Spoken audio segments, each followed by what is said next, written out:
மலைக்கு மாசி சீரியலில் சிந்தாமணி வர முன்பே சத்யா ரேகா கழுத்தில் தாலியை கட்டி விடுகிறார். பிறகு சிந்தாமணி உள்ளே பார்க்கையில் தன் மகள் ரேகா கழுத்தில் தாலியோடு மணமேடையில் அமர்ந்திருக்கிறார். இதை பார்த்து கடுப்பான சிந்தாமணி கோபத்தில் தன்னுடைய காரில் இருந்த அறிவாளை எடுத்து ரேகாவை சத்யாவை வெட்ட பார்க்குறார்.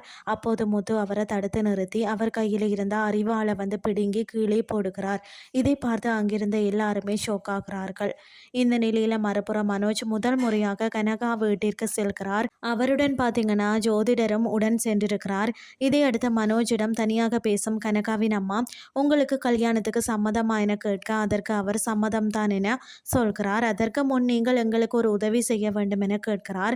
கனகாவின் அம்மாவும் நீங்கள் எந்த உதவியாக இருந்தாலும் தயங்காம கேளுங்க, நான் செய்கிறேன் என கூறுகிறார். அப்போதுதான் தனக்கு பணம் தேவைப்படும் விஷயத்தை சொல்கிறார். நீங்கள் கல்யாணத்துக்கு முன் 10 லட்சம் கொடுத்தால் நான் ரோஹிணிக்கு கொடுக்க வேண்டிய பணத்தை கொடுத்தோ டைவர்ஸ் வாங்கிடுவேன் என சொல்கிறார். அதற்கு ஓகே சொல்லும் கனகாவின் அம்மா, அந்த பணத்தை நீங்கள் என் மகள் கழுத்தில் தாலி கட்டினால்தான் தருவேன் என சொல்கிறார்.